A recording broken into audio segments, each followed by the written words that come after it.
Chain பறிப்பு சம்பவத்தில் நேற்று ஒருவர் என்கவுண்டரில் சுட்டுக் கொல்லப்பட்ட நிலையில் மூன்றாவது நபர் தற்போது ரகசிய இடத்தில் வைத்து விசாரணை நடைபெற்று வருவதாக தகவல் வெளியாகி இருக்கிறது.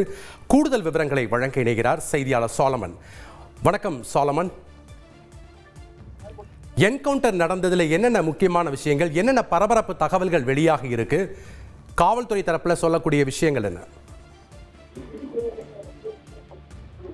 சென்னையில நேற்று 7க்கும் மேற்பட்ட இடங்கள்ல செயின் பறிப்பு சம்பவமானது நடைபெற்று பெரும் பரபரப்பை ஏற்படுத்தியது.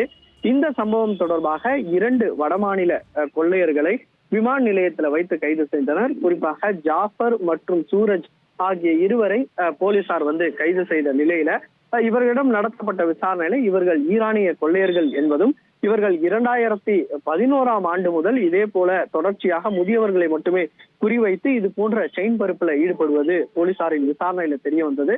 குறிப்பாக இவர்களை பிடிக்கும் போது இந்த செயின் பறிப்புல ஈடுபட்ட நகைகள் அவர்களிடம் இல்லை. இவர்களிடம் நடத்தப்பட்ட கிடுக்குப்பிடி விசாரணையில பல்வேறு தகவல்களான வெளியானது. அதாவது தாங்கள் செயின் பறிப்பில் ஈடுபட்டு விட்டு அதன் பின்பாக விமானம் மூலமாக தப்பிச் சென்று விடுவோம், ஆனால் கொள்ளையடிக்கப்பட்ட நகைகளை இங்கிருக்க ஒருவரிடம் கொடுத்து விட்டு அதன் பின்பாக தாங்கள் தப்பிச் சென்று விடுவோம் என போலீசாரிடம் தகவல் தெரிவித்துள்ளார்.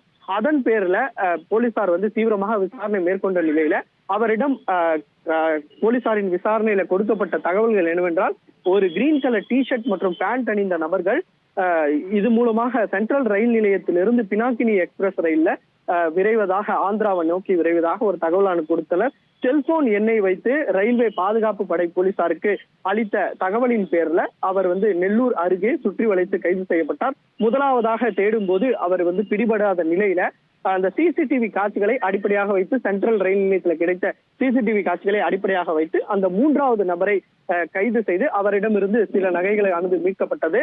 மேலும் இவரிடம் நடத்தப்பட்ட விசாரணையில மீதமுள்ள நகைகள் எங்கே என கேட்டபோது ஜாஃபரிடம் தான் உள்ளது என தெரிவித்ததால ஜாஃபரிடம் மீண்டும் விசாரணை மேற்கொள்ள போது அவர் தரமணி ரயில் நிலையம் அருகே இருக்கக்கூடிய ஒரு இடத்துல பதுக்கி வைத்திருப்பதாக தகவல் கொடுத்த நிலையில அதன் பேர்ல திருவான்மியூர் காவல் ஆய்வாளர் முகமது புகாரி தலைமையிலான போலீசார் அந்த மீதமுள்ள நகைகளை மீட்பதற்காக அங்கு சென்றனர். அப்போது திடீரென ஜாஃபர் மறைத்து வைத்திருந்த நாட்டு துப்பாக்கியை எடுத்து 2 முறை போலீசாரை நோக்கி சுட்டதால அவர்கள் தற்காப்புக்காக முகமது புகாரி அவரை நோக்கி சுட்டவர்.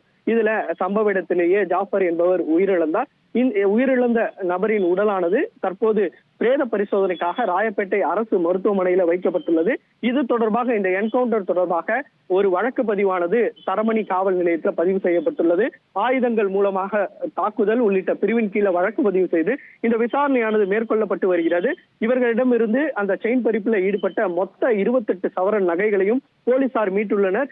இவர்கள் மீது பல்வேறு காவல் நிலையத்தில் வழக்கு இருப்பதும், சுமார் 100கணக்கான இந்த செயின் பறிப்பு கொள்ளை வழக்குகள் இருப்பதும் போலீசாரின் விசாரணையில தெரிய வந்துள்ளது.